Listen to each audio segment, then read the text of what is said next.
Pakistan forex exchange association के chairman Malik Bostan का कहना है कि हमें फ्री हैंड देने की ज़रूरत है। हम हुकूमत को अगले 2 साल के लिए माहाना $1 अरब दे सकते हैं। सेनेट की कायमा कमेटी बराए ख़जाना को ब्रीफिंग में मलिक बोस्तान का कहना था कि शैतान की आंत की तरह IMF के मुतालबात बढ़ते ही जा रहे हैं।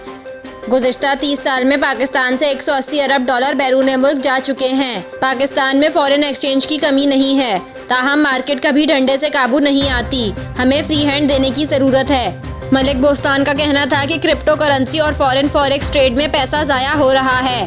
$15,000 तक सार्फिन से शनाख्ती कार्ड ना मांगने की इजाज़त दी जाए। अब तो $1 के लिए भी बायोमेट्रिक करानी पड़ती है, जबकि हवाला और हंडी वाले घर तक सप्लाई देते हैं। इनका कहना था 1998 में एटमी धमाकों के बाद मुल्क को $10 अरब लेकर दिए।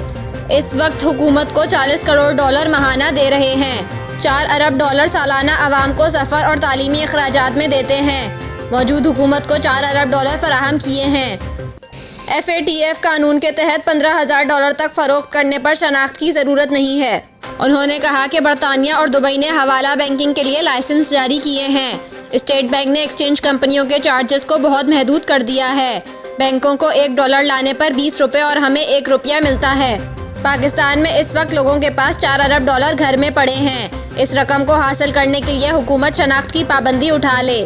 शनाख्त सिर्फ $10,000 से ऊपर खरीदो फरोख्त करने वालों से की जाए।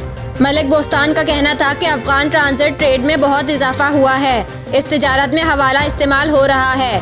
पहले रोज़ाना $1 करोड़ बैंकों में जमा करवाते थे, अब बहुत कम जमा हो रहा है। अफगानिस्तान से तिजारत को पाकिस्तानी रुपए में किया जाए। अफगानिस्तान और ईरान से माल के बदले माल की तिजारत की इजाज़त दी जाए।